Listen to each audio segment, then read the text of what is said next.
Hello दोस्तों। क्या हाल चाल है सारे दोस्तों का। उम्मीद करना सब ठीक होंगे और सरी छुआ ठीक मेरे भाई। मैं रोहित वर्मा स्वागत करता हूं आप सभी दोस्तों का आज की एक और ज़बरदस्त क्लास में, जिसमें कि बहुत ही बेहतरीन और उम्दा टाइप के आप कह सकते हैं क्वेश्चंस हम करने वाले हैं। आज आपको मैथ्स के कुछ क्वेश्चंस भी मैं ऐड किए हैं, वो भी करवाऊंगा। ठीक है, लास्ट में कुछ मैथ्स के क्वेश्चन भी करवाऊंगा और आपसे रिक्वेस्ट है कि वो भी ज़रूर देखिएगा और रिव्यू दीजिएगा कि कैसे लगे आपको। ठीक है, रिव्यू देके बताइएगा कि कैसे लगे हैं आप। अगर मैं कंटिन्यू भी करूं तो आपको अच्छे से समझ आ रही हैं वो चीज़ें कि नहीं आ रही। अगर तो आपको अच्छे से समझ आ जाएगा मैथ मेरे द्वारा पढ़ाया हुआ, तो मैं ही ट्राई करूंगा धीरे धीरे आपको मैथ्स भी करवाने का। ठीक है, सो चलिए, स्वागत है आप सभी दोस्तों का। जल्दी से सभी दोस्त जुड़ जाइएगा और अगर क्लास आपको अच्छा लगेगा तो सभी दोस्त साथ साथ में लाइक भी कर देंगे और अपने दोस्तों के साथ शेयर भी कर देंगे। बहुत सारे दोस्त हमारे साथ जुड़ चुके हैं, सभी को नमस्कार। बहुत बढ़िया, बहुत बढ़िया। चलिए, और अगर किसी क्वेश्चन में कोई डाउट रह जाएगा, कोई क्वेश्चन समझ नहीं आएगा, कहीं भी कोई प्रॉब्लम होगी स्पेशली क्लास के रिलेटेड, ठीक है, या किसी क्वेश्चन में डाउट होगा तो आप कमेंट बॉक्स में बता दीजिएगा और साथ साथ में अपने आंसर्स भी देते जाएं। ज़्यादा जानकारी के लिए डिस्क्रिप्शन में ग्रुप्स के लिंक होंगे, वो भी आप लोग ज्वाइन कर सकते हैं। वहाँ पे व्हाट्सएप के ग्रुप होंगे, व्हाट्सएप नंबर होगा, वहाँ से आप एडिशनल जो क्वेरीज आपकी रहती हैं उनके लिए यूज़ कर सकते हैं। ठीक है, तो बढ़ेंगे फर्स्ट क्वेश्चन की तरफ आज की क्लास के। मैथ भी आएगा, मैथ थोड़ा लास्ट में होगा। ठीक है, लास्ट के क्वेश्चन जो हैं वो मैथ्स के होंगे, तो उनके रिव्यू जरूर दीजिएगा कि आपको मैथ जो है वो कैसा लगा है। बाकी सब ठीक है, बाकी जीके जैसे अपनी ओके चल रही है। तो पहला क्वेश्चन मेरे भाई पूछा गया है कि वो टाइड्स बताइए जो हाई टाइड्स और लो टाइड्स के बीच में छोटा सा लीस्ट डिफरेंस के साथ आती हैं। Which of the following tides has least difference between high and low tides. ठीक है, और टाइड्स की अगर हम बात कर ही रहे हैं तो टाइड्स आती कब हैं? जब मून का, स्पेशली मून का ग्रेविटेशनल पुल जब लगता है चांद का, उस वजह से जो है वो टाइड्स बनती हैं। ठीक है, और इसमें सन का भी रोल रहता है और अर्थ का भी रोल रहता है। तो इसमें आंसर जो है वो हमारा रहेगा ऑप्शन नंबर डी, नीप टाइड्स। अगर हम नीप टाइड्स की बात करें, नीप टाइड जो है वो लीस्ट डिफरेंस होता है, बहुत कम सा डिफरेंस होता है हाई टाइड्स और लो टाइड्स के बीच का। नीप टाइड्स जो है वो कब आती हैं? जब 90 डिग्री का एंगल बनता है, राइट एंगल बनते हैं ना। ठीक है, राइट एंगल मालूम है ना सभी बच्चों को। राइट एंगल जब बनेगा 90 डिग्री का एंगल, तब जो है नीप टाइड्स आती हैं। इसमें पोजीशन क्या होती है?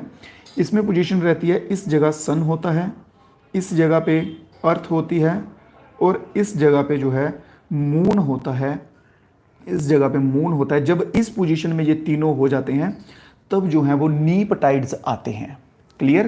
तब कौन से आते हैं? नीप टाइड्स जो है वो क्लियर आते हैं। हाँ हाँ, बिल्कुल बिल्कुल एक्सप्लेन कर रहा हूँ मेरे भाई।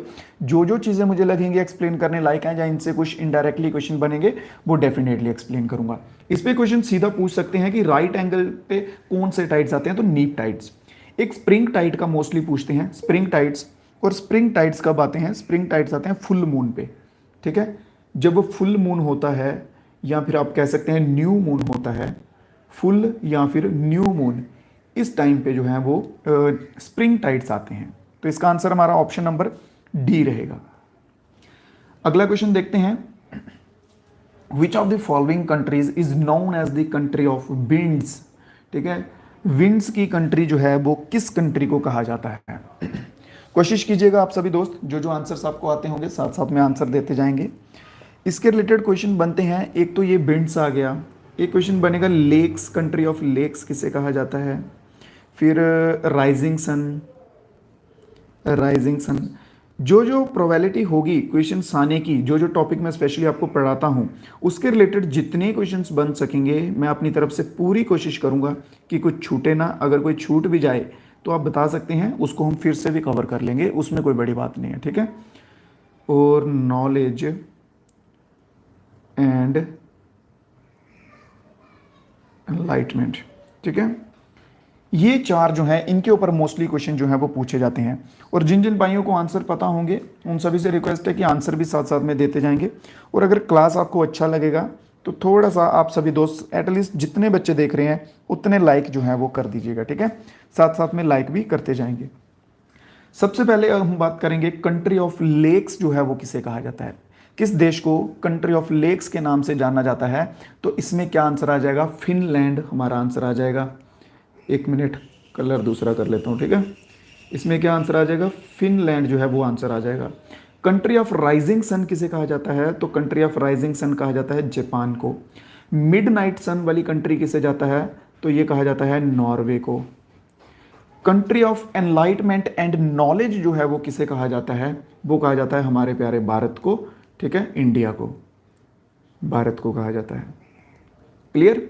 अब बात करेंगे हम क्वेश्चन की कि कंट्री ऑफ विंड्स जो है वो किसे कहा जाएगा, तो डेनमार्क के साथ जो जो भाई आज जा रहे हैं इनका आंसर बिल्कुल सही हो जाएगा, ऑप्शन नंबर ए बिल्कुल सही हो जाएगा, डेनमार्क इस क्वेश्चन का बिल्कुल सही आंसर है। यहां तक क्लियर है। किसी क्वेश्चन में किसी भाई को कोई डाउट वगैरह रह जाए तो आप बता दीजिएगा। क्लियर। चलो नेक्स्ट क्वेश्चन, अगले क्वेश्चन की तरफ चलते हैं। Which of the following layers lies immediately above the troposphere? बहुत ही इजी क्वेश्चन है। आप जो बच्चे पहले से मेरे साथ जुड़े हुए हैं उनको मैंने इसकी एक ट्रिक बताई थी कि लेयर्स जो है वो कैसे हमने याद करनी है एटमॉस्फेयर की। किसी बच्चे को याद है? चलो जो नए बच्चे हैं उनके लिए भी बता देता हूँ, लिख लो। ट्रस्ट मी इन दी एग्जाम्स, ठीक है, ट्रस्ट मी इन दी एग्जाम्स, ये एक छोटी सी ट्रिक है जिसकी मदद से हम जो है वो लेयर्स जो है वो याद कर सकते हैं। टी आर सबसे पहले हम लेंगे, टी आर से आ जाएगा ट्रोपोस्फेयर। एस टी इससे आ जाएगा दूसरे नंबर पे है ना ये, तो इससे आ जाएगा स्ट्राटोस्फेयर। ठीक है, मैं लिख नहीं रहा हूँ, बोल रहा हूँ, तो साथ साथ में आप दोस्त जो हैं वो लिखते जाएंगे। एम ई तीसरे नंबर पे आता है, तो इस पे कौन सा आ जाएगा, मीजोस्फेयर। ठीक है, आई एन आता है फोर्थ नंबर पे, इस पे आ जाएगा आइनोस्फेयर। टी एच ई से कौन सी लेयर बनती है, थर्मोस्फेयर। ठीक है, थर्मोस्फेयर, तो ये कितने नंबर पे आ जाएगा, ये आ जाएगा 5वें नंबर पे। ई एक्स से कौन सी बनती है, एक्सोस्फेयर। ठीक है, तो ये आ जाएगा कितने नंबर पे, 6ठे नंबर पे। जो बच्चे पहले से पढ़ रहे हैं उनको मालूम होगा, जो कुछ नए बच्चे हैं हो सकता है उनको ना मालूम हो, तो इस तरह से जो आप याद कर सकते हैं। अब इन्होंने क्वेश्चन में पूछा है कि ट्रोपोस्फेयर के ऊपर बताइए कि ट्रोपोस्फेयर के बाद कौन सी आएगी। तो ट्रोपोस्फेयर है 1 नंबर पे, तो दूसरे नंबर पे कौन है, stratosphere.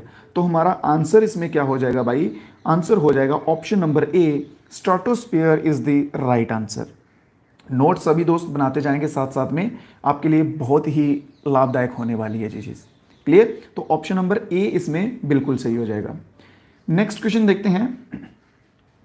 Basic solution turns red litmus paper into which colour. Litmus paper chemistry का ये क्वेश्चन है, केमिस्ट्री का क्वेश्चन है। लिटमस पेपर आपने टर्म सभी दोस्तों ने सुनी होगी। लिटमस पेपर क्या होता है, एक टाइप का न्यूट्रल होता है आप कह सकते हैं। ठीक है, लिटमस पेपर जो है, लिटमस पेपर न्यूट्रल होता है। ठीक है, एक टाइप का न्यूट्रल टाइप कह सकते हैं। इसको क्या होगा कि ये अगर आप इसको रेड में डालेंगे, ठीक है, तो ये ब्लू हो जाएगा, ब्लू कलर होगा तो रेड हो जाएगा। ये कैसे करेगा चेंज कलर, ये करेगा एसिड और बेस के बेस पे। ठीक है, एसिड और बेस के ऊपर करेगा ये कलर। बेस होता है क्षार, ठीक है, एसिड होता है अम्ल, क्षार और अम्ल। अगर लिटमस पेपर का कलर रेड हो गया है तो इसका मतलब वो चीज जो है वो एसिडिक है। अगर लिटमस पेपर का कलर ब्लू हो गया है तो इसका मतलब वो चीज कौन सी है, बेस है वो। क्लियर, वो है बेस। ये इसकी बेसिक सी है। इसमें एक पीएच स्केल होता है जो कि 0 से 7 और 7 से 14 का होता है। 0 से 7 तक एसिड होता है और 7 से 14 तक बेस होता है। ये इसका बेसिक था। क्लियर, तो यहां पे इन्होंने बोला है कि रेड लिटमस पेपर जो है वो कौन से कलर में कन्वर्ट होगा, बेसिक सोल्यूशन पे, बेस सोल्यूशन आप सिंपल बोल सकते हैं इसको। तो ये ब्लू कलर में हो जाएगा। कौन से पे, ब्लू कलर पे। यहां पे ऑप्शन में ब्लैक 2 बार आ चुका है, आप इसको काट के एक को ब्लू लिख लीजिएगा। ठीक है, तो ब्लू जो है हमारा बिल्कुल सही आंसर हो जाएगा। ऑप्शन नंबर ए जो कि हमने खुद से ऐड किया है, ब्लू बिल्कुल सही हो जाएगा। आपके जो भी क्वेरीज रहेंगी, ठीक है, जो भी आपके क्वेश्चंस रहेंगे वो हम लास्ट में कर लेंगे। और जो कुछ भाई अभी जुड़ रहे हैं उनको मैं बता दूं, लास्ट में हम कुछ मैथ्स के क्वेश्चंस भी करने वाले हैं। तो आप सभी दोस्त रिव्यू जरूर दीजिएगा कि आपको मैथ्स के क्वेश्चन जो है वो कैसे लगे। मैं कोशिश करूंगा आपको पढ़ाने की। ठीक है, आप रिव्यू दीजिएगा, देन आगे हम उसके ऊपर देखेंगे। आ जाइए नेक्स्ट क्वेश्चन पे। दिए गए फॉलोइंग ऑप्शंस में से population interaction both species get harmed. दिए गए ऑप्शंस में से बताइए कि किस में, कौन सी पॉपुलेशन इंटरेक्शन में बोथ स्पीसीज जो है वो हार्म्ड होती हैं, या उन दोनों को नुकसान होता है। इसकी अगर आपको मैं सिंपल सी एक एग्जांपल दूं, मान लीजिए आप जेकेएसएसबी के किसी एग्जाम की तैयारी कर रहे हैं। ठीक है, इस पे एक सीट है और 2 बच्चे हैं कंपटीशन में, एक है ए और एक है बी। ठीक है, एक है ए और एक है बी, इन दोनों को ये सीट चाहिए, ये दोनों बच्चे जो हैं इसके लिए लड़ रहे हैं। ठीक है, तो किसी ने बोल दिया, जो बंदा ये सीट प्रोवाइड करवा रहा है उसने बोल दिया आप दोनों फाइट करो। ठीक है, आप दोनों फाइट करो, जो जो जीत गया उसको ये सीट मिल जाएगी। आप दोनों फाइट करोगे, दोनों का नुकसान होगा, क्योंकि दोनों एक चीज के लिए लड़ रहे हो, सेम चीज के लिए लड़ रहे हो, दोनों का नुकसान होगा, ए को भी लगेगी बी को भी लगेगी। तो इसमें दोनों स्पीसीज का जो है वो आप कह सकते हैं हार्म होता है। ठीक है, तो यही सेम चीज जो है ये आता है किसमें, कंपटीशन में। ऑप्शन नंबर डी, यहां से आप कंपटीशन से भी आइडिया ले सकते थे कि जहां पे कंपटीशन हो जाएगा किसी चीज के लिए, ठीक है, जिस चीज के लिए कंपटीशन हो जाएगा वहां पे जो है वो दोनों स्पीसीज जो है वो हार्म्ड होंगी। ठीक है, वो दोनों स्पीसीज जो है वो हार्म्ड होंगी। क्या पूछा है, हाँ हाँ हाँ, ठीक है, सही है सही है। चलिए, क्लियर है ये चीज। तो ऑप्शन नंबर कौन सा इसमें सही हो जाएगा, ऑप्शन नंबर डी इसमें सही हो जाएगा। यहां पे दो अलग अलग चीजें एक सेम रिसोर्स के लिए लड़ाई करती हैं। आ जाएंगे अगले क्वेश्चन के ऊपर। लैंथेनॉइड्स जो हैं वो कौन से एलिमेंट्स के ब्लॉक से बिलोंग करते हैं पीरियोडिक टेबल में। पीरियोडिक टेबल में लैंथेनाइड्स जो हैं, आई की जगह ओ कर सकते हैं, ओ आई। ठीक है, लैंथेनाइड्स जो हैं वो पीरियोडिक टेबल के कौन से ब्लॉक से मेंशन्ड हैं या बिलोंग करते हैं। इनमें सबसे इंपॉर्टेंट एक ब्लॉक रहता है, वो रहता है पी ब्लॉक। ठीक है, सबसे इंपॉर्टेंट जब सबसे ज्यादा जहां पे क्वेश्चन पूछे जाते हैं, ठीक है, उसमें आंसर आ जाएगा पी ब्लॉक। पी ब्लॉक में क्या होता है, इसमें मेटल्स, नॉन मेटल और मेटलॉइड्स लिख लेंगे, मेटल, नॉन मेटल, मेटलॉइड्स, ये सभी जो हैं वो पी ब्लॉक में प्रेजेंट होते हैं। और हम अगर बात करेंगे लैंथेनाइड्स की तो ये किस में आ जाएंगे, ये आ जाएंगे एफ ब्लॉक्स में, जो कि ऑप्शन नंबर डी यहां पे बिल्कुल सही हुआ है। ठीक है, ऑप्शन नंबर डी बिल्कुल सही रहेगा। ठीक है, कमेंट्स आप सभी के मेरे को दिख रहे हैं। ठीक है, ऐसा नहीं है कि कमेंट्स नहीं दिख रहे हैं, आप सभी के कमेंट दिख रहे हैं। मैं मेंशन इसलिए नहीं कर रहा हूं क्योंकि क्लास के बीच में करूंगा तो वो टाइम वेस्ट होता है, क्योंकि एक बच्चे का कमेंट लूंगा तो बाकी 20 बच्चे 30 बच्चे जो देख रहे होंगे वो डिस्टर्ब होंगे। सो मैं ट्राई करूंगा कि जो हमारा लाइव रहता है वीकली जो हम करते हैं, ठीक है, उस पर जो आपके कमेंट्स होते हैं, जो डाउट्स होते हैं, क्वेरीज होती हैं, वो कर दिया करो, या फिर कमेंट बॉक्स में लिख दिया करो, मैं क्लास होने के बाद इसको देख लिया करूंगा। क्लियर है, उम्मीद करता हूं कि आप समझ गए होंगे। अगला क्वेश्चन देखेंगे, Which of the following is an example of simple permanent tissue in plants? Simple permanent tissue in plants, दिए गए ऑप्शंस में से इनमें कौन सा एग्जाम्पल जो है वो बिल्कुल सही बैठेगा। इनमें परमानेंट टिश्यू जो होते हैं ना, इनमें दो तीन चीजें आती हैं, तीन नाम आते हैं। ठीक है, सबसे पहले है पेरेंकाइमा, दूसरे नंबर पे नाम आ जाएगा कोलेंजाइमा। ये बीच में मैं इसलिए स्पेस डाल रहा हूं ताकि आपको प्रोनाउंस करने में, आपको पढ़ने में इजी हो जाए। ठीक है, अदरवाइज ये नाम जो है ये जुड़े हुए हैं। ठीक है, और तीसरे नंबर पे आ जाएगा स्कैलरिन काइमा। ठीक है, तो ये जो तीन नाम हैं, ये तीन नाम आप याद कर सकते हैं अगर बात करेंगे परमानेंट टिश्यू प्लांट्स की। ठीक है, तो दिए गए ऑप्शन में कौन सा है, तो option number B, option number B for बोलो, ऑप्शन नंबर बी बिल्कुल सही आंसर हो जाएगा हमारा। ठीक है, फ्लोएम और जाइलम, इन दोनों से भी क्वेश्चन बनता है, ये बेसिक हो चुका है। अभी मुझे लगता नहीं कि कोई बच्चा होगा जिसको फ्लोएम या फिर जाइलम का नहीं पता होगा। बताइए जल्दी से, फ्लोएम और जाइलम में क्या क्या होता है, क्योंकि ये क्वेश्चन तो बहुत बेसिक है और बहुत बार जो है वो करवा चुका हूं। फ्लोएम क्या ट्रांसपोर्ट करता है और जाइलम क्या करता है, फूड एंड वाटर। बिल्कुल सही मेरे भाई। ठीक है, बहुत बढ़िया, बिल्कुल सही आंसर है। और बच्चों को मालूम है कि नहीं, किसी और का कमेंट नहीं आ रहा। जाइलम वाटर करता है, जाइलम वाटर करता है, नहीं पता, कोई बात नहीं, नहीं पता, हम बताएंगे, घबराओ मत। ठीक है, जाइलम जो है ये वाटर की सप्लाई करता है प्लांट में, और फ्लोएम जो है ये फूड की। ठीक है, फ्लोएम किसकी करता है, फूड की। इसको आप याद कैसे कर सकते हैं, जाइलम ज से जल, ठीक है, ज से जल, जल माने तो वाटर। ठीक है, फ्लोएम फ से फूड, फूड। ठीक है, इस तरह से आप छोटी छोटी खुद से ट्रिक्स बना के इन चीजों को जो है वो याद कर सकते हैं। चलिए अगले क्वेश्चन की ओर बढ़ते हैं। Which of the following instrument used to measure the speed of wind, most important physics के क्वेश्चंस जो हैं ये स्पेशली इंस्ट्रूमेंट्स के रिलेटेड जो कि अलग अलग चीज़ें मेज़र करने के काम आते हैं, बहुत इंपॉर्टेंट हो जाएंगे। ठीक है, चलिए लिखेंगे जल्दी से, सभी दोस्त बताएंगे स्पीड ऑफ विंड जो है वो किससे मेज़र की जा सकती है। आंसर आ रहा बच्चों को ऑप्शन नंबर ए, एनीमोमीटर के साथ मोस्टली बच्चे जा रहे हैं। क्या ये बिल्कुल सही है? चलिए देखते हैं। सबसे पहले हम बात करेंगे हाइड्रोमीटर की। तो हाइड्रोमीटर जो है ये क्या करता है, ये लिक्विड की डेंसिटी मेजर करता है।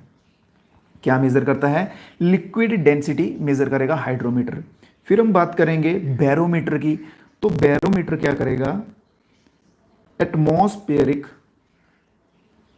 एटमॉस्फेरिक प्रेशर जो है इसको मेजर करेगा। बात करेंगे हम सेस्मोग्राफ की। तो सेस्मोग्राफ क्या करता है? ये मेजर करता है, मेजर एंड डिटेक्ट अर्थक्वेक्स। ठीक है, भूकंप, अर्थक्वेक। और बात करेंगे लास्ट में एनीमोमीटर की, जो कि आपका बिल्कुल सही आंसर आ रहा है मेरे भाई, ऑप्शन नंबर ए। एनीमोमीटर क्या करता है? स्पीड ऑफ विंड जो है इसको मेजर करता है। स्पीड ऑफ विंड बिल्कुल सही आंसर रहेगा। सेस्मोमीटर अर्थक्वेक, बताओ atmospheric pressure, hydrometer density of water, बिल्कुल सही है। ठीक है, बहुत बढ़िया, बिल्कुल सही आंसर है। चलिए, तो ऑप्शन नंबर ए इसमें बिल्कुल सही हो जाएगा। किसी दोस्त को अगर कोई डाउट रह जाएगा, कोई चीज़ समझ नहीं आएगी, बता देना। ठीक है, और इसके साथ साथ अगर भाई क्लास अच्छी लग रही है तो लाइक कर दो, क्योंकि एटलीस्ट जितने बच्चे हमारे साथ जुड़े हुए हैं उतने भी लाइक नहीं है। ज़्यादा बड़ी चीज़ों की उम्मीद नहीं करता, बस जितने हमारे साथ जुड़ते हैं बच्चे, जितनों को हमारे ऊपर भरोसा है, विश्वास है, बस उतने उतने हो जाएं तो खुश हूँ मैं उतने में। ठीक है, सभी दोस्तों से रिक्वेस्ट है एक बार सभी वीडियो को लाइक कर देंगे। चलिए बढ़ेंगे नेक्स्ट क्वेश्चन की ओर। अगला क्वेश्चन क्या कहता है? Anaerobic decomposition is carried out in the absence of. Anaerobic decomposition जो है ये किसकी एब्सेंस में होती है? एक होती है एरोबिक, एक होती है एनारोबिक। एरोबिक में क्या होता है? जो लिविंग ऑर्गेनिज्म उसमें करते हैं और उसमें ऑक्सीजन जो है वो कंपलसरी होता है। ठीक है, लिविंग ऑर्गेनिज्म करेंगे उसमें ऑक्सीजन उन सभी को लगेगा। एनारोबिक में वो चीजें आती हैं जिनको ऑक्सीजन की जरूरत नहीं पड़ती, ये विदाउट ऑक्सीजन भी अपना काम करते हैं, विदाउट ऑक्सीजन भी डिकम्पोजिशन करते हैं। तो उन्होंने यही पूछा है कि एनारोबिक जो हैं ये किसकी एब्सेंस में भी काम कर सकते हैं? तो वो है ऑक्सीजन, या करेंगे। ठीक है, तो ऑप्शन नंबर ए बहुत बढ़िया। सर ये क्वेश्चन आ सकते हैं एग्जाम में, मैं कांस्टेबल पुलिस, बिल्कुल मेरे भाई बिल्कुल, जो आपको पढ़ा रहा हूं। ठीक है, ये मोस्ट इंपॉर्टेंट क्वेश्चन है, आप देख लीजिएगा कि प्रोबेबिलिटी रहेगी कि सेम टू सेम क्वेश्चंस भी बहुत सारे आपको देखने को मिल जाएंगे। ठीक है, नेक्स्ट क्वेश्चन की ओर बढ़ते हैं। अगला क्वेश्चन देखेंगे, eight which place on earth the value of gravity is maximum. हमारी धरती जो है वो कुछ इस प्रकार से है। ठीक है, ये बीच में इक्वेटर रहेगा, इक्वेटर रहेगा, यहां पे आ जाएगा नॉर्थ पोल, यहां पे आ जाएगा साउथ पोल। क्वेश्चन में पूछा है कि गुरुत्वाकर्षण, जिसे कि हम ग्रेविटी भी कहते हैं, ग्रेविटी गुरुत्वाकर्षण, वो पूछा गया है कि मैक्सिमम कहां होगा। मैक्सिमम पूछा गया भाई, मैक्सिमम। मोस्टली बच्चे मैं कह सकता हूं गलत जा रहे हैं, मोस्टली क्या, सभी का आंसर गलत है। चलिए चलिए दीजिए जल्दी से आंसर, एक मिनट एक मिनट।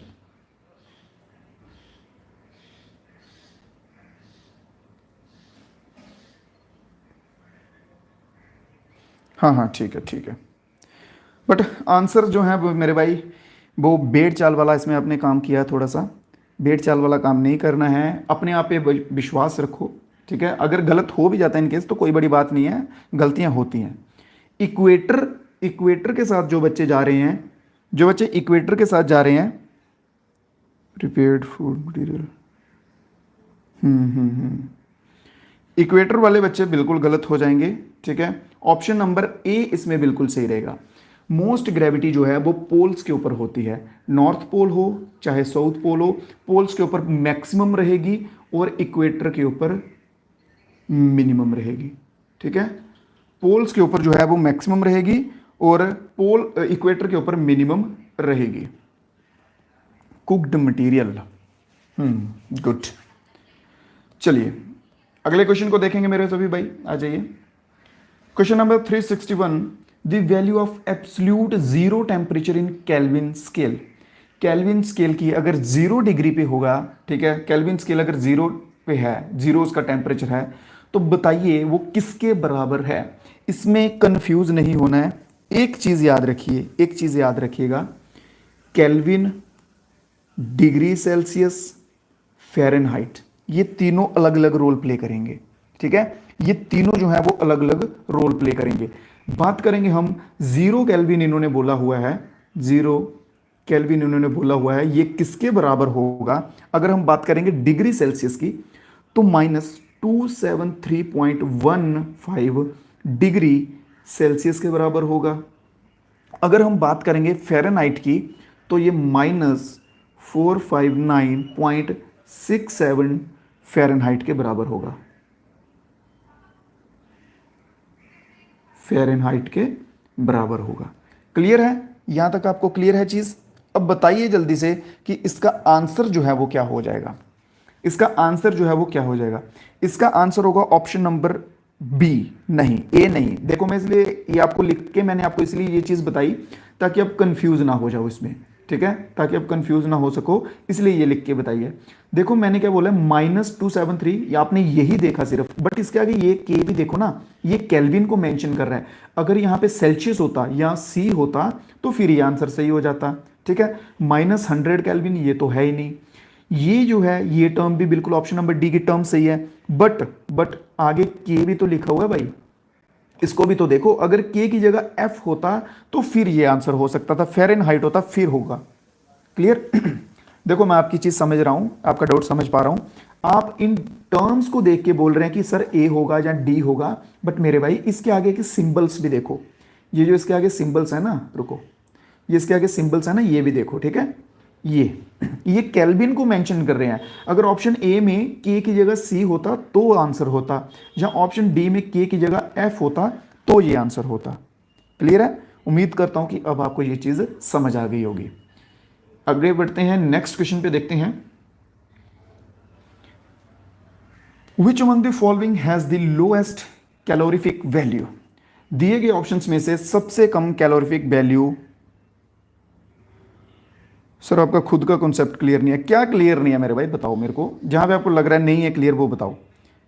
आपको इतने अच्छे से समझा रहा हूं, इससे ज्यादा और क्या चाहिए यार। 5 मिनट मैंने एक क्वेश्चन पे लगा दिए। मैं आपको एक एक चीज बता रहा हूँ, केल्विन अलग है, सेल्सियस अलग है, ठीक है, सेंटीग्रेड है, फ़ारेनहाइट है, वो सब आपको एक एक एक्सप्लेन करके बता रहा हूँ। फिर इसमें आपको क्या लग रहा है कि कहाँ से क्लियर नहीं है कॉन्सेप्ट मेरा।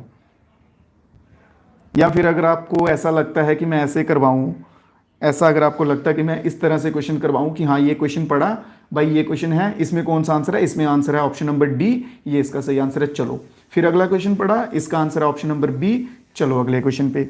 अगर आपको भाई वैसा लगता है तो मैं वैसे भी करवा सकता हूँ, कोई बड़ी बात नहीं है। ठीक है, क्लियर है। अगर आपको वैसे क्वेश्चंस चाहिए तो मैं वैसे करवा दूंगा। मैं ऐसे बेफालतू में इतनी मेहनत करता हूँ, मुझे क्या ही मिलेगा उसका, और लास्ट में आपके ऐसे कमेंट्स देखने को मिलते हैं। चलिए कोई बात नहीं। कैलोरीफिक वैल्यूज की बात करेंगे। ठीक है, कैलोरीफिक वैल्यू क्या होती है, इसमें हीट जो भी एक चीज के द्वारा प्रोड्यूस होती है, एक कोई ऑब्जेक्ट है, मान लीजिए ये एक चीज है, इसको हम जलाएंगे, इसको हम बर्न करेंगे, जब तक ये पूरा कंप्लीट बर्न नहीं हो जाएगा, कंप्लीट, ठीक है, वन को कहते हैं कंबंशन, कंबशन, जब तक ये कंप्लीट नहीं हो जाएगा तब तक जो इसकी हीट देगा, ये पूरी टोटल हीट देगा, वो सबसे कम पूछा है इन्होंने, किसमें देगा, कौन सा ऑब्जेक्ट देगा दिए गए ऑप्शंस में से। क्लियर, वो सबसे कम कौन सा देगा। बात करेंगे, जाने माने ऑप्शंस हैं, पेट्रोल, देखो पेट्रोल, केरोसिन, हाइड्रोजन, आपको पता है ये आग लगाने के काम आती हैं। ठीक है, अगर कोई सूखी गीली चीज़ है उस पर आग नहीं पकड़ता तो उसमें डालो तो एकदम से आग पकड़ लेते हैं। ठीक है, अब देखो अब इनकी कैलोरीफिक वैल्यू क्या है।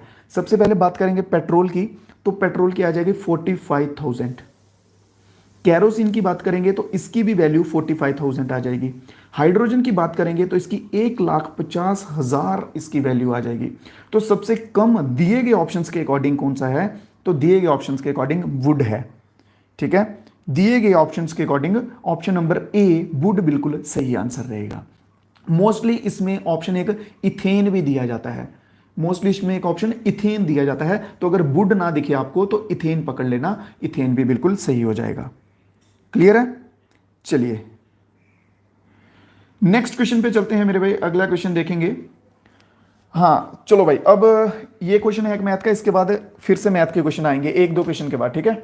चलो ये मैथ के क्वेश्चन भी करवाता हूं, और इनको देख के मेरे को सभी दोस्त एक बार रिव्यू जरूर दे देना कि क्वेश्चंस जो हैं आपको कैसे लग रहे हैं। ये जेकेएसएसबी बेस्ड ही क्वेश्चंस हैं जो पूछे गए हैं, जहाँ इनके रिलेटेड के क्वेश्चंस आए हुए हैं, ये वैसे ही क्वेश्चंस रहेंगे, ठीक है।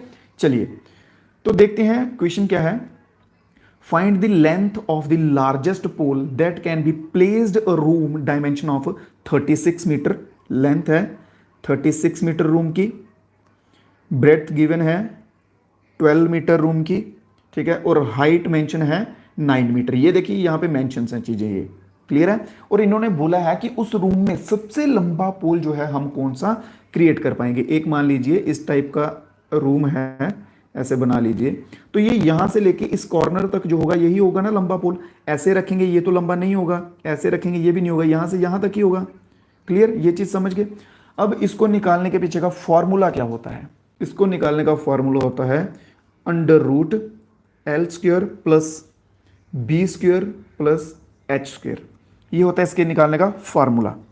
चलिए सभी दोस्त क्लास में ध्यान देंगे please, it's my humble request. सभी दोस्त क्लास में ध्यान देंगे, जो चीज़ मैं समझा रहा हूँ उसको समझने की कोशिश कीजिएगा। कमेंट्स थोड़ी देर के लिए बंद कर दें, ठीक है, ताकि आपको चीज़ जो मैं समझा रहा हूँ, जिसके लिए मेहनत कर रहा हूँ, वो आपको अच्छे से समझ आ सके, अच्छे से भाई बन के समझेंगे सभी दोस्त।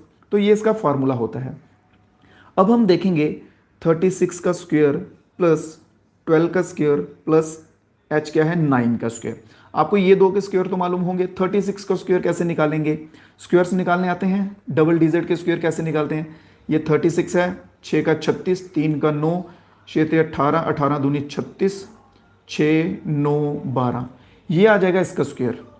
36 का स्क्वायर आ जाएगा 1296 प्लस 12 का स्क्वायर क्या आ जाएगा? 12 का आ जाएगा 144 प्लस 9 का स्क्वायर क्या आ जाएगा? 81, ठीक है। 12 का और 9 का तो मेरे को लगता है आपको याद हो गए। अगर डबल डिजिट के ऐसे निकालने नहीं आते हैं तो इनको इस तरीके से निकालते हैं। अब इनको कर लेंगे हम दोस्त, प्लस कर लेंगे। क्लियर, इनको सिंपल प्लस कर लेंगे तो ये हो जाएगा प्लस करके 1296 144 और 81, 6 10 11 1 10 18 22 2 2 2 2 4 1 5 और 1, ये आ जाएगा हमारा कितना? Under root 1521। यहां तक ये आ गया हमारा। यहां तक आप सभी को क्लियर है? यहां तक किसी भाई को कोई डाउट तो नहीं है ना इस चीज पे? अब अंडर रूट 125 जो है वो हम कैसे निकालेंगे? अब हमें नहीं पता है, मान लीजिए कि हमें नहीं पता है, यूनिट डिजिट के साथ हम चीज़ों को निकालते हैं। ये आपको एक छोटा सा कॉन्सेप्ट उम्मीद करता हूँ पता होना चाहिए, यूनिट डिजिट वाला मेथड। अब हम 3 का यूनिट डिजिट जो है वो 9 आएगा, 1 का यूनिट डिजिट 1 आएगा, 5 का यूनिट डिजिट 5 आएगा और 9 का यूनिट डिजिट 1 आ सकता है। तो दिए हुए ऑप्शन में लास्ट डिजिट जो है वो 1 है, तो मान लीजिए कि ऑप्शन नंबर ए भी इसमें नहीं आएगा और ऑप्शन नंबर सी भी इसमें जो है वो नहीं आएगा। क्लियर, ऑप्शन नंबर ए भी नहीं आएगा, ऑप्शन नंबर सी भी इसमें नहीं आएगा। पीछे बचे हैं कौन कौन से? 41 और 39। तो चलिए इन दोनों का स्क्वायर निकाल के देख लेते हैं। इतना सा तो क्योंकि हम निकाल ही सकते हैं। 1 का आ जाएगा 01, 4 का आ जाएगा 16, 4 1 4 4 2 8, ठीक है 8, यहां तक हो गया। तो ये आ जाएगा 1681, कुछ इस तरह से ये इसका स्क्वायर आ जाएगा। बट ये नहीं है, ठीक है, यहाँ पे 1500 है, ये तो ज़्यादा हो गया, ये 1600 हो गया ना, तो दिए गए ऑप्शन में तो 1500 है। तो फिर इसका मतलब बचा हुआ ऑप्शन है ऑप्शन नंबर 39 ही हमारा बिल्कुल सही होगा, ऑप्शन नंबर डी। उम्मीद करूंगा कि आपको अच्छे से समझ आ गया होगा, किसी भाई को कोई डाउट नहीं रहा होगा। ये डबल डिजिट का जो स्क्वायर निकालते हैं ये भी मैं आपको एक स्पेशल क्लास में समझा दूंगा, ठीक है। अब 39 का स्क्वायर निकाल के देख लें कैसे है। तो 9 का स्क्वायर क्या होता है? 81 हमने यहाँ लिख लिया, 3 का स्क्वायर 9 यहाँ लिख लिया, फिर 3 को 9 के साथ मल्टीप्लाई करेंगे, 9 3 27, फिर 27 इंटू 2 कर देंगे, ठीक है, ये हो जाएगा 54, ठीक है, 1 2 और ये आ जाएगा कितना? 15, एक कैरी और 15, 1251 बिल्कुल सही हो जाएगा। सर जीरो के आगे भी तो है, जीरो के आगे क्या है भाई बताइए? यहाँ पे जीरो तो मेंशन ही नहीं है कहीं पे। चलिए ठीक है, तो ऑप्शन नंबर डी इसमें हो जाएगा बिल्कुल सही। अगले क्वेश्चन पे आ जाओ भाई। नेक्स्ट क्वेश्चन है which of the following is known as amphibian of plant kingdom. Plant kingdom का एम्फीबियन जो है वो किसे कहा जाता है? तो ब्रायोफाइट्स जो है बिल्कुल सही आंसर हो जाएगा इसमें। कौन सा? ब्रायोफाइट्स। ऑप्शन नंबर ए इसमें सही आंसर हो जाएगा। इसको कहा जाता है एम्फीबियन ऑफ प्लांट किंगडम। क्यों कहा जाता है? Because because they need both water and soil to survive. क्योंकि इसको पानी और धरती इन दोनों की जरूरत पड़ती है सर्वाइव करने के लिए। क्लियर? तो ऑप्शन नंबर ए। बढ़ेंगे अब आगे। अभी 4-5 आगे हम क्वेश्चंस करेंगे मैथ्स के। 4-5 आगे किसके क्वेश्चन करेंगे? मैथ्स के क्वेश्चन करेंगे। चलो भाई आ जाओ। तो बात करते हैं क्वेश्चन की। The difference between the cost price and selling price of article is 650। Selling price और कॉस्ट प्राइस के बीच का एसपी माइनस सीपी का डिफरेंस जो है वो कितना है? 650 इन्होंने दिया हुआ है। और इन्होंने बोला कि उसके ऊपर प्रॉफिट कितना हुआ है? प्रॉफिट हुआ है 25%। एक चीज आप समझेंगे सभी भाई, ठीक है? अगर मैंने 100 रुपए की चीज ली है, मेरे को इसके ऊपर 25% प्रॉफिट हुआ है, तो ये 125 हो गया ना, मेरे पास 125 आया। ठीक है? तो अगर बोलेंगे कि मुझे कितना प्रॉफिट हुआ है, तो मैं 125% लिखूंगा ना, सिर्फ 25 तो नहीं लिखूंगा। ठीक है? सिर्फ 25 तब लिखूंगा जब मेरे को 75% जो है वो लॉस होगा। 75% अगर मुझे इसमें लॉस होगा तो 100 में से हम 75 माइनस करेंगे तो 25 बचेगा। क्लियर? ये चीज आप समझ गए कि 25 को हम कैसे मेंशन करेंगे? 125% का हमें हुआ है टोटल। क्लियर? 125% का। अब आगे देखिए दिया गया क्या है। अब इसको निकालने का फॉर्मूला क्या होता है? CP cost price into bracket में 100 प्लस प्रॉफिट परसेंटेज। ये होता है इसको निकालने का फॉर्मूला। अब देखेंगे सीपी हमने लेट कर लिया। लेट करनी पड़ती है इसमें चीज़ें, ये मालूम है ना आपको। जो चीज़ हमारे पास नहीं होती है, जहाँ हमें एग्जैक्ट वैल्यू उस चीज़ की नहीं मालूम होती है, उसको हम लेट कर लेते हैं। बहुत बढ़िया, एक बच्चे का आंसर निकाला है, बहुत बढ़िया, वेल डन, शाबाश। एक दो बच्चों के आंसर आ गए, बहुत बढ़िया, शाबाश। तो इसको हम लेट करेंगे 100x into 100 plus profit. Profit कितना है? 25%। तो कितना हो जाएगा? 125x हो जाएगा ये। और ये किसके बराबर है? ये किसके बराबर है? 100x इंटू 125x, ये किसके बराबर है मेरे भाई? 650 के बराबर, क्योंकि इन्होंने डिफरेंस यहां पे मेंशन किया हुआ है, 650 है। ठीक है? तो अगर हम आगे आगे प्रोसीड करते हुए 125 में से इसको माइनस करेंगे, ठीक है, इसको माइनस करेंगे तो ये x निकालना, यहां माइनस आ जाएगा। ठीक है? तो ये 25x आ जाएगा। 100 में से 125 जाएगा तो ये 25x आ जाएगा, क्योंकि हमें x की वैल्यू यहां पे निकालनी है। और ये किसके बराबर दिया हुआ है? 650 के बराबर दिया हुआ है। तो x के साथ 25 यहाँ पे मल्टीप्लाई हो रहा है, जो यहाँ पे मल्टीप्लाई हो रहा है, अगर हम इसको यहाँ से इधर करेंगे तो यहाँ पे आके ये डिवाइड हो जाएगा। ये चीज़ मालूम है ना? अगर कोई टर्म एक साइड पे प्लस हो रही है तो दूसरी साइड इज इक्वल्स टू के दूसरी साइड जाएगी तो माइनस हो जाएगी। ठीक है? और सेम ही माइनस की प्लस हो जाएगी, और मल्टीप्लाई की जो होगी वो डिवाइड होगी, और डिवाइड वाली मल्टीप्लाई हो जाएगी। ठीक है? ये एक गैस दिया आपने, बहुत बढ़िया, गैस भी बहुत अच्छा आपका। ठीक है? यहां तक क्लियर है? तो चलिए आगे देखते हैं। तो ये x किसके बराबर हो जाएगा? x हो जाएगा हमारा 650 डिवाइडेड बाई 25 के बराबर हो जाएगा x। अब इसको काट लेते हैं। 25 दूनी 50, पीछे कितना बचा? 15, फिर 150 बच गया, तो ये आ जाएगा 100 के साथ आएगा 4 बार, और 2 6 बार आ जाएगा। तो 26 के साथ जो है वो 650 पूरी तरह कट जाएगा। x की वैल्यू हमारे पास यहाँ क्या हो जाएगी? 26 वैल्यू हो जाएगी किसकी? x की। ठीक है? क्लियर? तो 26 जो है ये x की वैल्यू हो जाएगी। अभी हमारा आंसर नहीं आया है। 26 x की वैल्यू हो जाएगी। अब उन्होंने पूछा कि सेलिंग प्राइस बताइए कि उसने बेचा कितने में होगा। यहां तक क्लियर है? ये रब कर रहा हूं। अब देखिए आगे। अब उन्होंने बोला है x की वैल्यू हमारे पास आ गई है 26। अब उन्होंने बोला कि एसपी निकालना है, तो सेलिंग प्राइस कितना है? हमें प्रॉफिट है 25% का, तो वो हो जाएगा 125 टोटल। अब हम 125 को 26 के साथ गुना करेंगे तो जो आंसर आएगा वो बिल्कुल सही हो जाएगा। क्लियर है? क्लियर? यहां तक चीज समझ आ चुकी है सभी दोस्तों को? ठीक है? चलिए 26 बचा, 30 जीरो, फिर ऊपर करेंगे 5 लगेगा, यहाँ 7 0 2 5 1 0 5 7 5 12 2 1 3 3 50 32। ये ऑप्शन है क्या? Option number D. Option number D. ये प्लस माइनस मल्टीप्लाई छोटी मोटी ये चीज़ें उम्मीद करता हूँ आपको करनी आती होंगी और आनी भी चाहिए, ठीक है। ये चीज़ें आपको करनी आती होंगी, तो इसका आंसर हो जाएगा ऑप्शन नंबर डी, बिल्कुल सही। चलिए नेक्स्ट क्वेश्चन। नेक्स्ट क्वेश्चन देखेंगे, प्रोबेबिलिटी के रिलेटेड क्वेश्चन है। ये बहुत ही बेसिक सा क्वेश्चन है, बट आते हैं। यहां पे इन्होंने पूछा है कि ये कार्ड्स होते हैं ना, प्लेइंग कार्ड्स, ताश के पत्ते जिन्हें हम बोलते हैं प्लेइंग कार्ड्स, ये उनसे संबंधित क्वेश्चन है। इसमें टोटल कार्ड्स होते हैं 52। टोटल कार्ड होते हैं 52, जो कि इन्होंने मेंशन भी किया हुआ है। और इन्होंने बोला हुआ है कि उसमें डायमंड जो है वो ऐसे करके उसकी शेप रहती है आई थिंक, और डायमंड वाले जो है उनकी प्रोबेबिलिटी क्या होगी इसमें आउट ऑफ 52। आउट ऑफ 52 तो डायमंड जो है ये कार्ड कितने होते हैं? डायमंड के कार्ड कितने होते हैं? ये होते हैं 13। ये चीज़ें हमें इसमें थोड़ी बहुत ही मालूम करनी पड़ेंगी कि कौन सा कितना होता है, कितने नंबर होते हैं। ये 13 होते हैं टोटल। तो इसकी प्रोबेबिलिटी निकालनी है। सिंपल 52 को अगर हम 13 के साथ डिवाइड करते हैं तो हमारा आंसर आ जाएगा, ठीक है। 13 दूनी 26, 26 और 26 52, ठीक है 52। 52 4 के साथ इसका आंसर आ जाएगा। ऐसे करके भी देख लो, नहीं तो 3 4 12 1 4 1 4 1 5 5, ठीक है। 52 ऑप्शन नंबर आ जाएगा ए। 1/4 की प्रोबेबिलिटी इसकी रहेगी। कितनी रहेगी? 1/4 की प्रोबेबिलिटी रहेगी इसकी, बिल्कुल सही आंसर हो जाएगा option number A. Next question आ जाओ भाई, अगला क्वेश्चन देखते हैं। उम्मीद कर रहा हूं कि आपको मैथ समझ आ रहा होगा, ठीक है। अगर समझ आ रहा तो एक बार बता दीजिए और लाइक कर दीजिए एक बार वीडियो को कि हाँ सर समझ आ रहा है।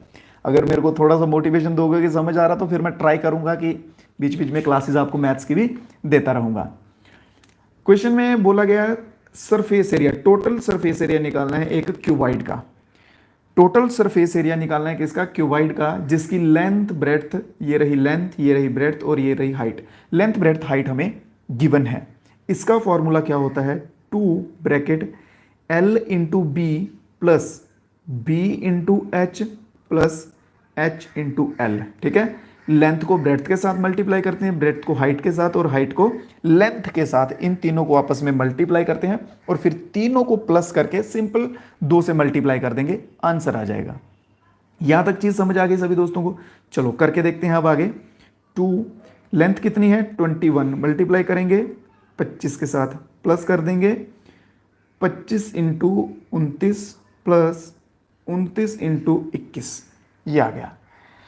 25 एकम 25, 5 2 हासिल, 25 दूनी 50 और 2 52, 5 to 5 आ जाएगा इसका, प्लस 25 9 तो ये आ जाएगा 250 में से 25 निकाल लो तो 225 आ गया। उसका लगेगा 5, 25 आ जाएंगे कैरी, 25 आ जाएंगे 225, हाँ 22 आ जाएंगे कैरी में, ठीक है 22 आ जाएंगे कैरी में। फिर 25 दूनी 50, 50 और 22 ये आ जाएंगे 72, ठीक है। 50 और 22 कितने आ जाएंगे?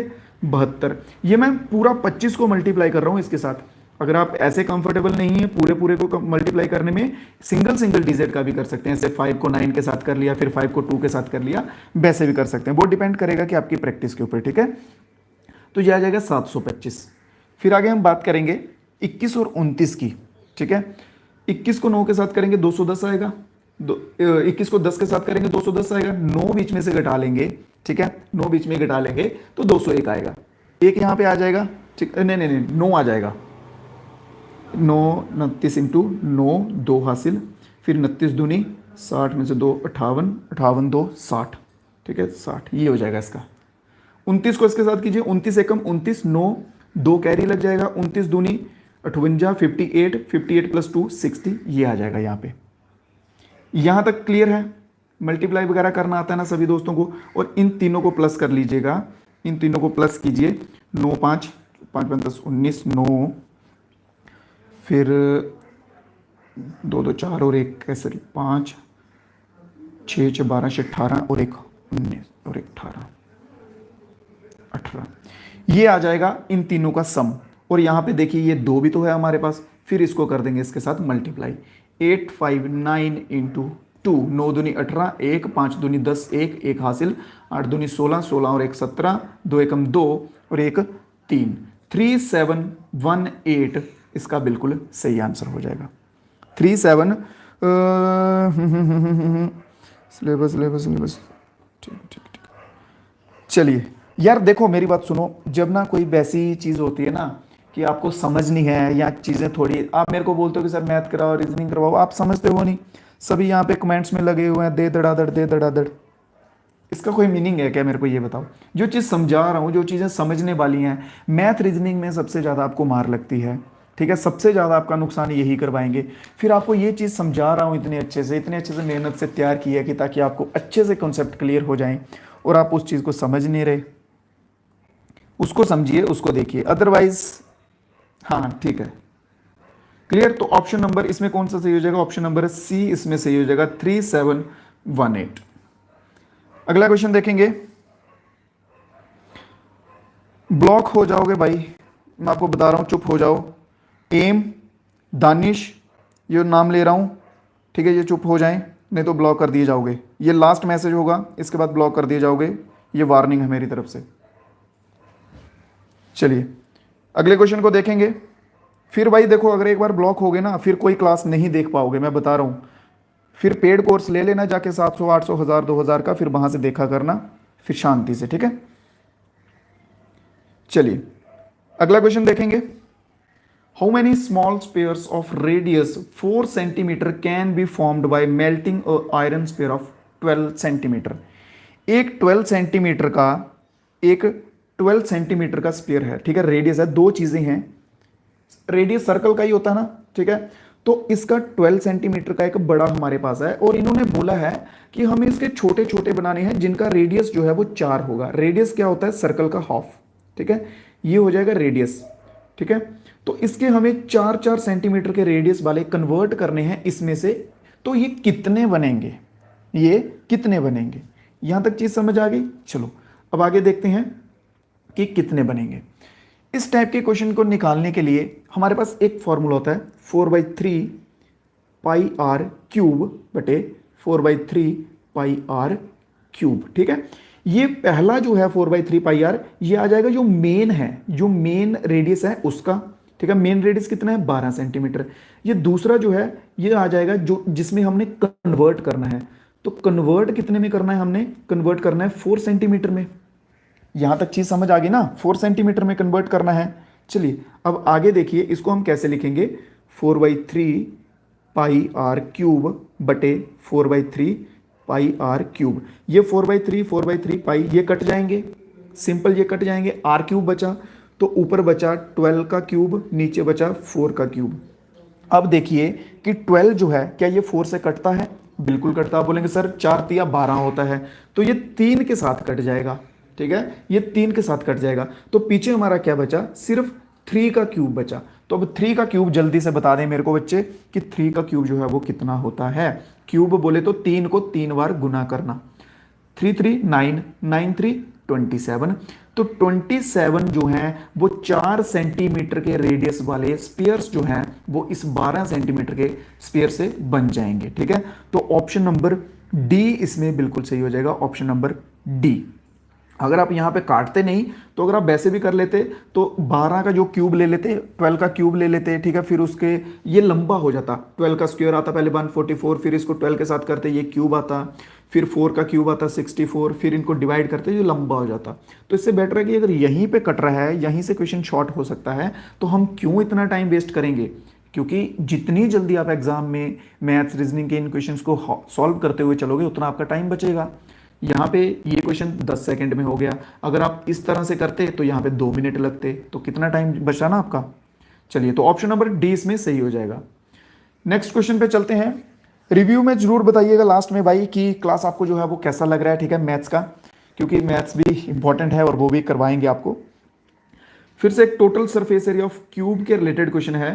Total surface area of cube इन्होंने दिया हुआ है 25350 सेंटीमीटर स्क्वायर इन्होंने दिया हुआ है। अब इन्होंने बोला हुआ है कि इसकी एक साइड बताइए, क्या बताइए, इसकी एक साइड बताइए। इसका फॉर्मूला क्या होता है, मोस्टली क्वेश्चन जो है वो आज फार्मूले वाले हैं, आगे से जो बिना फार्मूले के निकाल सकेंगे, ट्रिक्स के साथ निकाल सकेंगे, वो धीरे धीरे हम ऐड ऑन करते हुए चलेंगे। तो इसका फॉर्मूला होता है total surface area of A cube का 6 इंटू साइड स्क्वायर, ये होता है इसका फॉर्मूला। और ये किसके बराबर है, ये हमें यहाँ पे गिवन है, ठीक है, 25350, इसके बराबर ये यहाँ पे इन्होंने दिया हुआ है। चलिए अभी हमें साइड निकालनी है ना, तो मैंने आपको जैसे पीछे बताया कि जो टर्म एक साइड मल्टीप्लाई हो रही है वो अगर इज इक्वल्स टू के उस साइड जाएगी तो ये डिवाइड हो जाएगी, ये डिवाइड हो जाएगी। यहां तक क्लियर है? तो चलिए इसको अभी हम आगे डिवाइड करके देख लेते हैं। 6 के टेबल में आप देखो, आप चाहो तो ऐसे डिवाइड कर लो जैसे आपको इजी लगता है, ठीक है, ऐसे करके कर लो, 6 4 24, 1 कैरी 3, ऐसे कर लो जैसे आपको इजी लगता है। अब देखेंगे हम ऐसे डायरेक्ट करेंगे इधर से ही, ठीक है। 24 आएगा इसके टेबल में, 6 6 12 18 24, 4 के साथ आ जाएगा 24, एक बचा। फिर 13 है, 2 के साथ आ जाएगा 12, फिर एक बचा। 15 है, 6 दूनी 12, ये भी कट जाएगा। पीछे कितना बचा, 3 बचा। 6 के टेबल में 30 किसके साथ आता है, 6 5 30, 6 5 30। तो इसको काटने से हमारा ये आंसर हमारे पास आ गया। तो अब साइड स्क्वायर जो है, साइड स्क्वायर ये किसके बराबर हो गया, 4225, इसके बराबर हो गया साइड स्क्वायर हमारा, 4225 के बराबर हो गया हमारा साइड स्क्वायर। अब आपको मैंने जैसे बताया, साइड का यहां से अगर स्क्वायर हटाएंगे तो ये अंडर रूट में आ जाएगा, सिंपल है ना।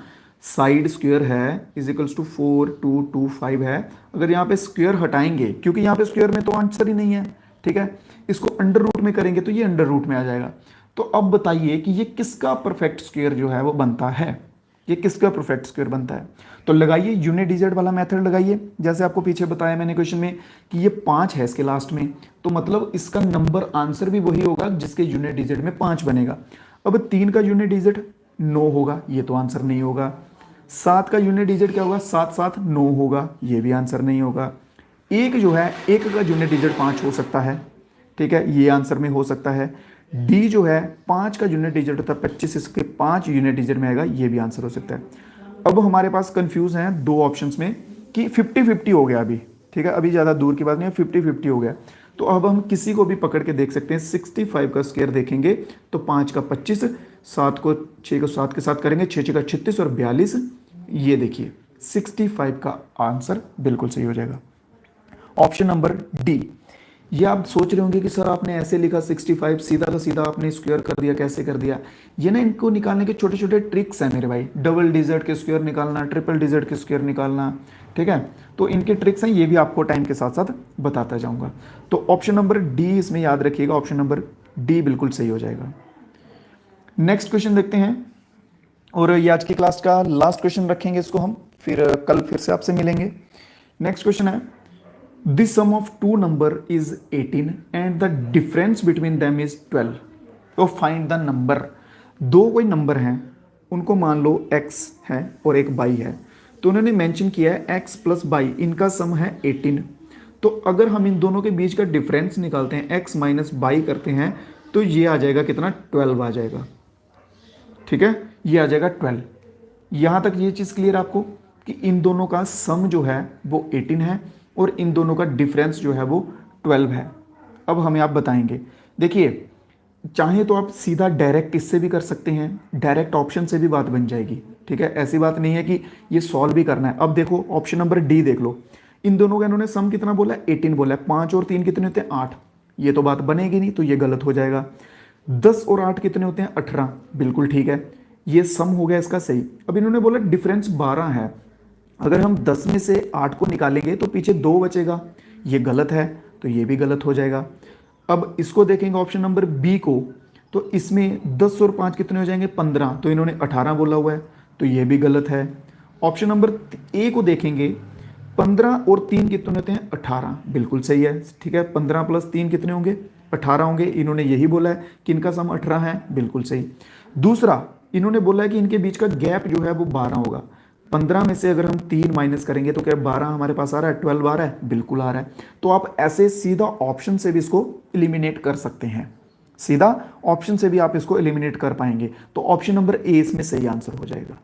ये चीज समझ आ गई। अब मैं आपको आगे निकाल के भी बता देता हूं कि आपको निकालना कैसे, क्योंकि मोस्टली क्या होता है कि ये चीजें तब आएंगी जब आप लगातार प्रैक्टिस करोगे, तब ये चीजें दिमाग में बनेंगी। अगर आपको बेसिक निकालना होगा तो कैसे निकालेंगे, फर्स्ट ऑफ ऑल हम इन दोनों में से एक टर्म पकड़ लेंगे, ठीक है, जैसे x plus Y is equals to 12 इन्होंने दिया हुआ है, ठीक है, ये 12 इन्होंने दिया हुआ है। अब हम इसमें से एक डिजिट निकाल लेंगे। मान लो हमने x निकाल लिया, तो x is equals two by, यहाँ पे प्लस हो रहा है तो यहाँ पे जाके क्या हो जाएगा, माइनस होगा ना। इज इक्वल्स टू के मैंने आपको उधर बताया कि दूसरी साइड जब जाएगा तो वो माइनस हो जाएगा। तो ये कितना हो जाएगा, x हो जाएगा 12 माइनस बाई, ये हो जाएगी इसकी वैल्यू। ये हमने लेट की है, ये हमें लेट करनी पड़ेगी ताकि फाइनल रिजल्ट निकालने के लिए। अब एग्जैक्ट वैल्यू जो x की होगी वो हम बाद में निकालेंगे, ठीक है। अब सुनो, यहां तक हो गया। अब हम लिखेंगे आगे का स्टेप, देखिएगा। x plus Y is equals to 18 है, इनका दोनों का सम 18 है। x की वैल्यू कितनी है हमारे पास, 12 माइनस बाई, तो लिखिए 12 माइनस बाई, ठीक है, प्लस 8 बाई, सॉरी प्लस का रहेगा बीच में, ठीक है, बाई इज इक्वल्स टू कितना आ जाएगा, 18।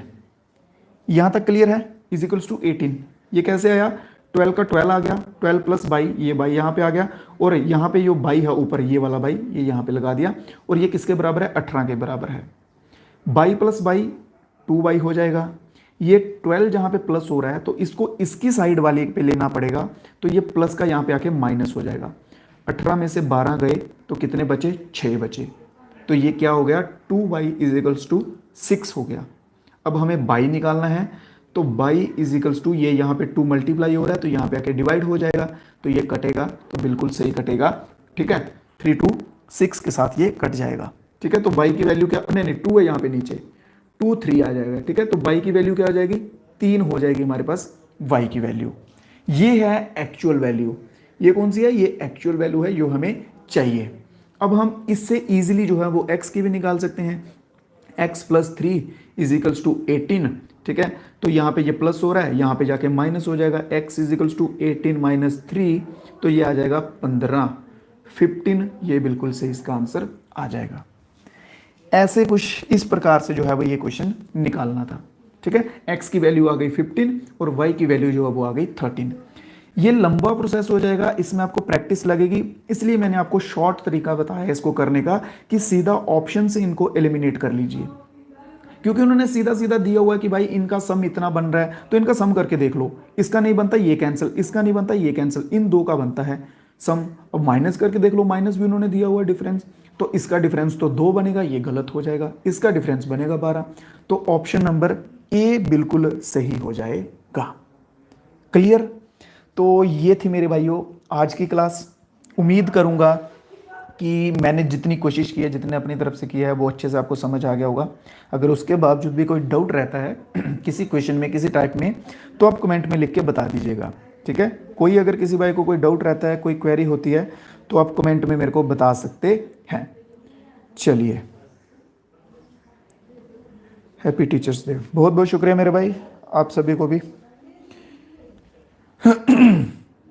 ठीक है, चलिए, तो ये थी आज की क्लास। उम्मीद करूंगा कि आपको चीज़ें समझ आ गई होंगी। देखिए, एक ही बार में समझ नहीं आएगा, आपको इसके रिलेटेड और के जब क्वेश्चंस होंगे इसके रिलेटेबल, तब आपको ये चीज़ें समझ आएंगी। ऐसे ये बेसिक सी नॉर्म है, बेसिक सी चीज़ है कि एक बार अगर आप मैथ का एक क्वेश्चन पढ़ोगे ना, तो मोस्टली चांस है कि आपको समझ नहीं आएगा जब तक आप 3-4 उसके रिलेटेड क्वेश्चन नहीं करोगे, ठीक है। आप ऐसे कीजिए कि खुद की प्रैक्टिस के लिए इसकी जगह कुछ और रख लीजिए, इसकी जगह कुछ और रख लीजिए, फिर इनको सॉल्व करते जाएं, तो डेफिनेटली जो है वो आ जाएगा, ठीक है। चलिए, तो व्हाट्सएप ग्रुप की बात करें, डिस्क्रिप्शन में लिंक दिए होंगे, वहाँ पे आपको व्हाट्सएप ग्रुप भी मिल जाएगा, और पीडीएफ भी है हमारे पास, ठीक है। जेकेपी कांस्टेबल की पीडीएफ है और आर्मी की पीडीएफ है। जो कोई बच्चों को चाहिए होंगी इन एग्जाम्स के लिए, वो हमसे ले सकते हैं, बट याद रखें ये पेड पीडीएफ हैं, फ्री नहीं है, सो प्लीज़, ठीक है। तो बाकी अपना प्यार दिखाते रहें सभी दोस्त, बने रहें साथ, विश्वास बना के आपको जो है सफलता तक हम लेके जाएंगे। और हो सके तो अपने दोस्तों के साथ वीडियो वगैरह शेयर भी कीजिएगा और लाइक भी करते हुए चलेंगे। व्हाट्सएप ग्रुप जिन जिन दोस्तों ने ज्वाइन करना होगा, डिस्क्रिप्शन में लिंक होगा, वहाँ से आप सभी दोस्त जो हैं वो व्हाट्सएप ग्रुप ज्वाइन कर सकते हैं। और कमेंट बॉक्स में ज़रूर बताएं मेरे भाई कि कैसा आपको जो है वो क्लास लगा है। व्हाट्सएप का नंबर लिख लो 8899522815। इस नंबर पे मैसेज कर लेना जिसको भी क्वेरी होगी पीडीएफ वगैरह के रिलेटेड। तो चलिए, दीजिए इजाज़त, मिलेंगे कल फिर से आपको सेम टाइम पे। तब तक के लिए जय हिंद, जय भारत।